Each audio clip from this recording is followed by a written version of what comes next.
Good morning students. आज आप class 12 English unit 2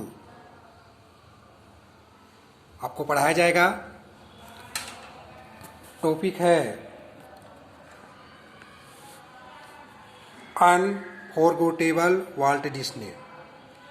Walt Disney एक कार्टूनिस्ट कैरेक्टरिस्टिक है, एक लेखक जिन्होंने कार्टून के क्षेत्र में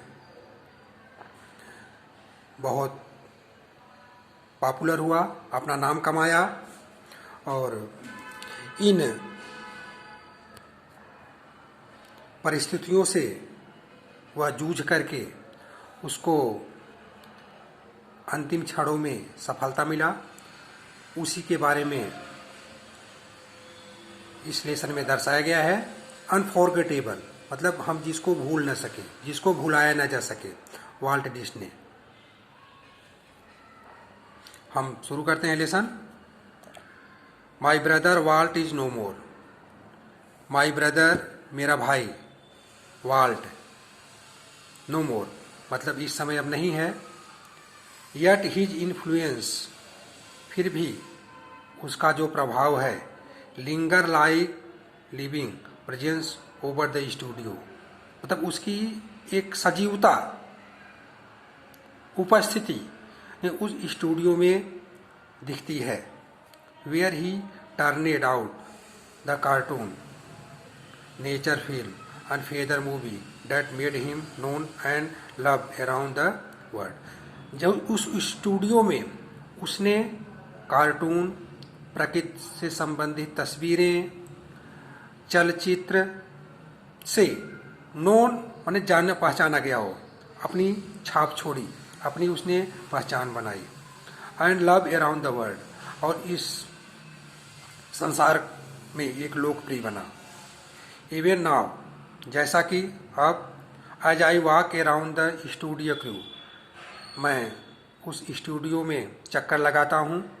आई have expect to the encounter that tall country boys figure head bow in the thought around some new project.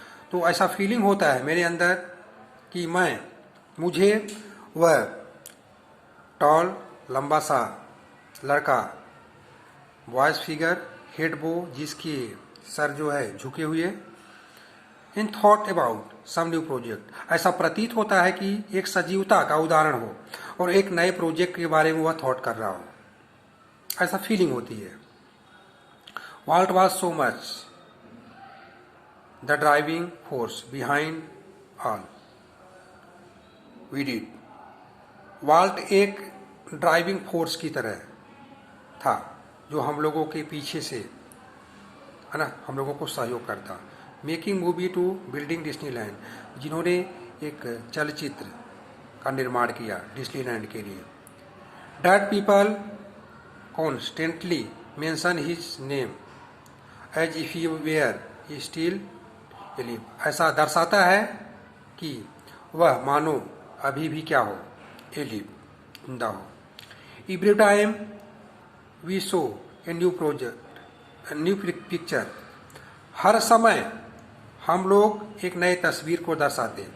और open a new feature at Disneyland, या एक नए डिज्नीलैंड के नए खुले विचार, एक नए चित्र के लिए सोचते। समवन इन बाउंड टू से, कुछ लोगों का कहना था, I wonder how Walt would like it, मुझे आश्चर्य है वाल्ट दिखता कैसे है। And when his this happened, और जब ऐसा हुआ, आई पर्सनली रियलाइज, मैं खुद ही अनुभव किया, that it was something he himself had planned, कुछ न कुछ ऐसा है व्यक्तिगत रूप से कि खुद से वह एक प्लानिंग करता है। फॉर माई इमेजिनेटिव, कल्पना के अनुरूप, industrious brother left an a project in progress to keep the rest of us busy for many years, जो उन प्रोजेक्ट यानी प्रायोगिक प्रोग्रेस के लिए वो हमेशा द रेस्ट ऑफ अस, जो बचे हुए हैं, बिजी और फॉर मेनी मेनी ईयर्स, व्यस्तता उस समय रहती। Walt was a complex man, Walt एक सुलझा हुआ व्यक्ति था, कॉम्प्लेक्स मिश्रित व्यक्ति। To the writer, producer and animator who work with him, writer हो चाहे प्रोड्यूसर हो चाहे एनिमेटर हो, जो उसके साथ काम करते। He was the genius who had an extra ordinary ability, वह एक जीनियस था, उच्च कोटि का तर्क वितर्क करने वाला व्यक्ति, और उसके अंदर एक एक्स्ट्रा ऑर्डिनरी एबिलिटी थी, अतिरिक्त क्षमता थी। To add an extra stroke of imagination, और जो काल्पनिक इमेजिनेशन पावर था, एक अद्भुत था उसके अंदर।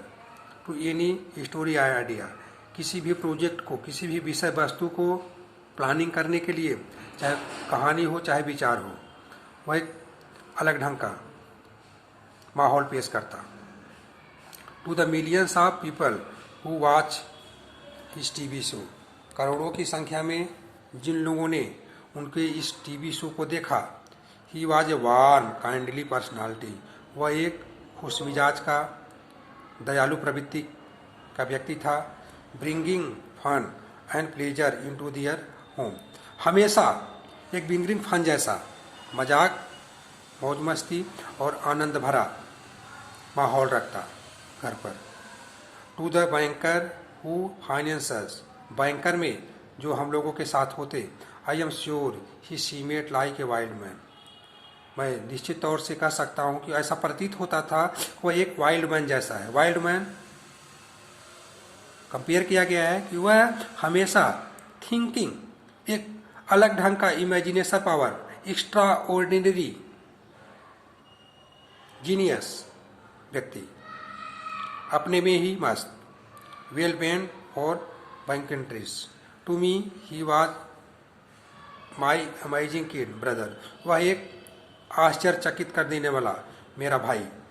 Full of impractical dream that he made came true, वह एक इम्पैक्टिकल स्वप्न देखने वाला था। That he made come true, जो यह उसका सपना साकार हुआ। The apple orchard and weeping widow stand green and beautiful at our old home, apple का ऑर्चर्ड था, जो बगीचा था, और उसमें से उस बगीचे में ग्रीन और ब्यूटीफुल फ्लावर और different type of trees stand थे। आवर ओल्ड फॉर्म, हमारे पुराने form. Where Walt sketches his first animal, जहाँ पर वाल्ट ने अपना पहल स्केच किया, एनिमल का चित्र बनाया। I recall how Walt and I would snuggle together in bed, मुझे याद है कि हम और वाल्ट कैसे बिस्तर पर साथ साथ बैठ करके and hear the haunting whistling of the locomotive passing in the night, और उस बगल में हंटिंग विस्लिंग, विस्लिंग माने आवाज, लोकोमेटिव गमनीम आवाज, डरावनी आवाज, रात्रि के दौरान में उस समय जो पासिंग होते, गुजरते आवाजें सुनाई देती, अद्भुत दृश्य था उसमें, डरावनी आवाज। Our uncle Mike was an, हमारे जो चाचा थे माइक, वाज एंड इंजीनियर, जो इंजीनियर थे। And he would blow his whistle, और उनका काम क्या था, विसल करना, सीटी बजाना। One long two short just for us, उसी प्रकार हम लोगों के लिए Walt never lost his love for his train, जी जैसा उनके चाचा उसमें थे, तो वाल्ट का भी लगाव ट्रेन के प्रति कम नहीं हुआ। ईयर्स लेटर्स, बीतता गया समय। The old fashion train was one of the first attraction at Disneyland, पुरानी ट्रेन पहली बार डिस्नीलैंड के अट्रैक्शन का केंद्र बनी।